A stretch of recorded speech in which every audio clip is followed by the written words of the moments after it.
Radio Hereford FC, the only station with full match commentaries of the Bulls, every game, every week.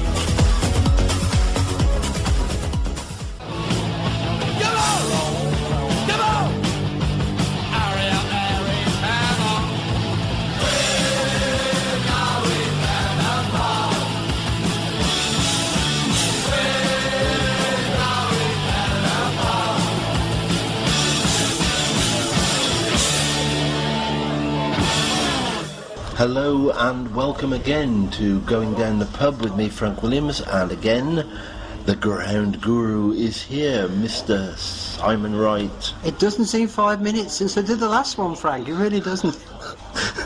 You shouldn't have said that. To everybody out there, actually, we are recording this guide immediately after doing the guide for Shortwood, so he's quite right, it isn't 5 minutes. But anyway, maybe we better re-record his intro, I don't know. Now, anyway, we're going from one of the shortest distances, Shortwood, to one of the longer ones, to Barnstaple. To nearly 150 miles. This is a biggie. And really the message I want to get over to Hereford supporters is think about this one more in advance than you would do normally, because it's 149 miles on a bank holiday Saturday in August, you know. If you travel on the day, it's going to be horrible, to be honest with you. The miles from the motorway to the town are the worst bit. You either get heavy traffic or there's a speed camera every couple of miles. Either way, you're going to get clobbered. And forget rail travel. That's 5.5 hours one way. Ooh. Very nice, very scenic, very delightful, but you'll be spending the whole day travelling back and forth on the train. You do go via Bridlington, Cleethorpes, Hartlepool. Yes, everywhere else. So I really want Hereford supporters to think about this, you know, really. You've got to start very early.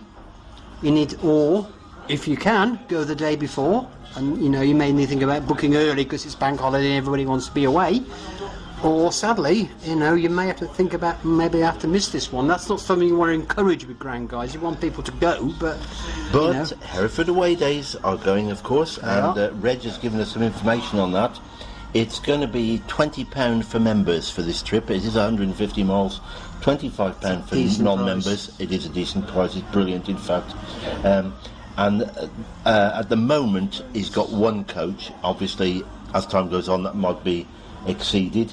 And at the moment they're going to be leaving Radfords at 8 a.m, picking up then in Ross, Monmouth and Chepstow, arriving in Barnstaple midday, which sounds a little early, but of course bank holiday. Exactly. And so on. He's making allowances in there, I think, for obstructions they might get on the way. If anybody who's ever done the M5 in either direction on a bank holiday Saturday morning, you lose the will to live. You really do. Absolutely. Yeah. Right, a little bit about the ground. Yeah. The ground is an interesting old barn of a place. Now, again, at this point, I haven't actually been there yet myself, and I must say big thank you to local guy called John Mather, who lives in the area, who's gathered the information for me. Thank you very much, John.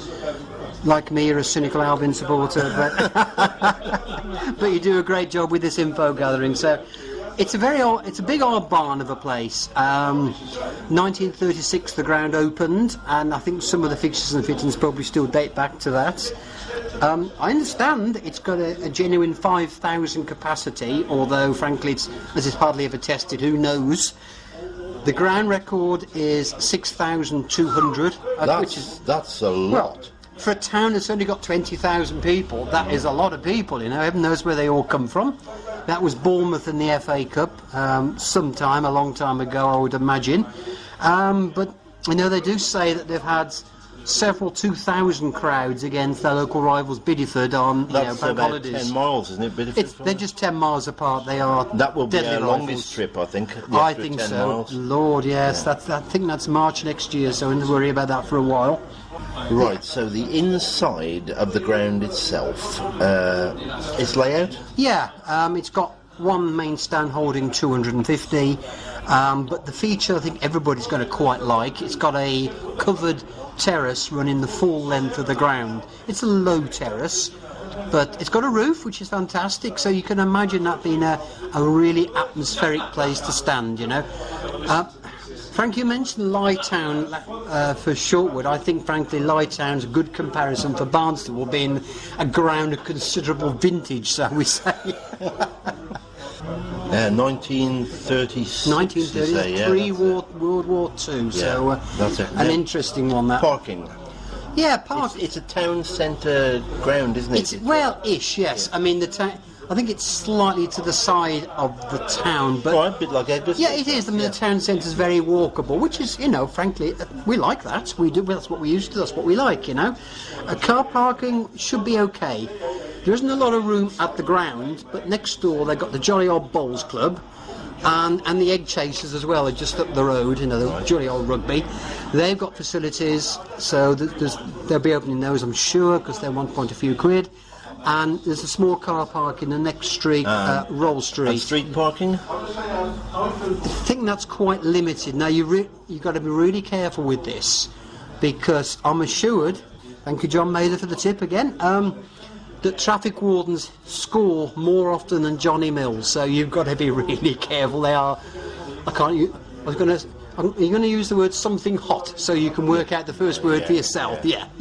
So be careful. Check. We all know what they're like. So street parking could be limited. So again, that's something you can maybe have a look at and make some plans before. And of course, if you're going to be travelling the night before, which we would suggest is a good option, then you'll probably have opportunity to yeah, if you can. I mean, just a word to the wise. I mean, I haven't been to the ground, but I have been to Barnstaple, and let's just say it looks a little tired. It's like, sadly, a lot of Cornwall and Devon. It looks run down. There's a lot of people who haven't got a lot of money, to be honest, without being disparaging anyway. Well, it's not a place you necessarily want to spend the night if you've got alternatives nearby. If it was south of the county, it would be a different story altogether. The north of the counties are very depressed at the moment. Yeah, I mean, a couple of suggestions. Bideford's 10 miles away. That's a lovely little seaside place. Croyd's another one. Yeah. That's slightly further away, but again, very, very nice. And I think Woolacombe's pretty close as well. So, you know, look for those places if you want a pleasant night out. Barnstaple's got some nice architecture. It's got a lovely cake shop. If you're near Lindsay's cakes, just go in and drool, because they are. Other cake shops are available. Possibly not in Barnstaple, but yeah. Okay, so let's have a look at the ground itself and the clubhouse. Clubhouse, well, yeah. I mean, small is sort of like. It's small where we go, isn't it? The clubhouse was built in 1984. There's room for 100 and seats 450 of those. The rest will be standing up. One nice touch, you know, if you're travelling in a chair, then it's got ramped access and there's disabled toilet, which is all very helpful. Yeah. And if you're able to get your hands up high enough, there's free Wi-Fi, which could be very useful.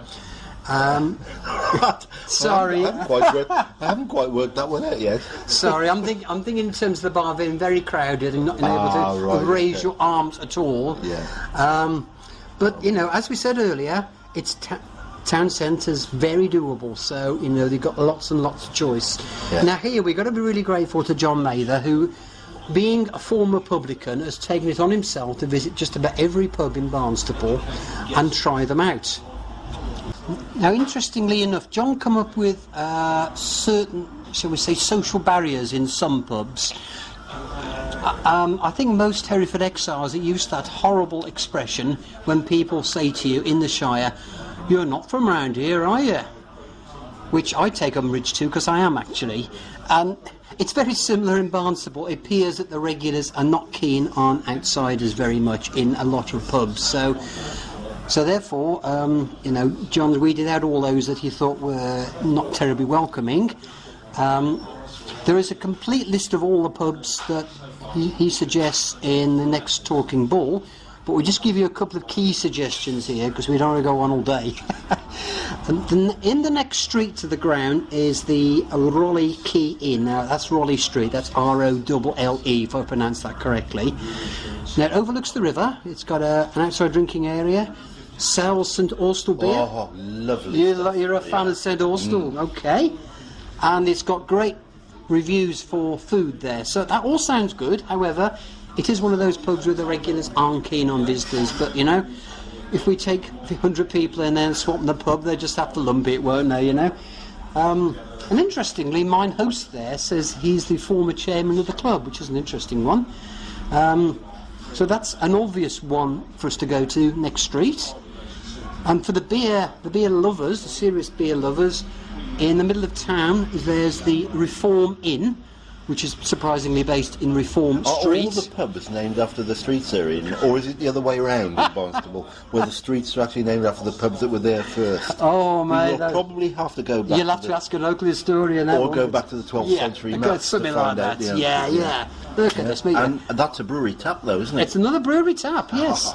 Yeah, I don't know how you find these, mate, but this is the brewery tap for Barham Brewery. Barham is sort of like a nickname for Barnstaple, so it's very, very local beer. Yeah. And, you know, again, that if you want a few pints, good pints, that does sound very much the place to go.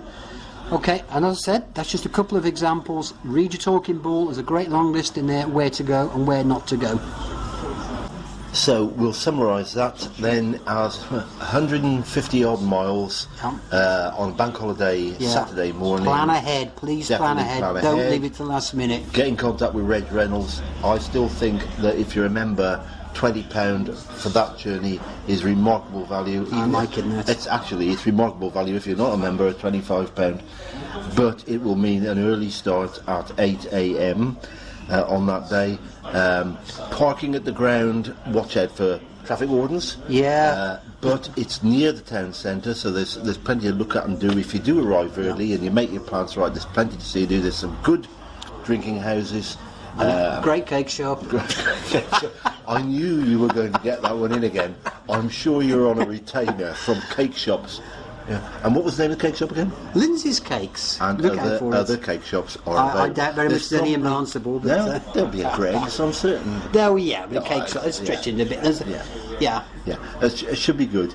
But it is a long journey. It's not our longest. We think Bideford is slightly further. We reckon so, yeah. But what makes this a really long journey is that bank holiday Monday. Watch out for that. It's been a pleasure to do this for you, and we'll catch you again soon.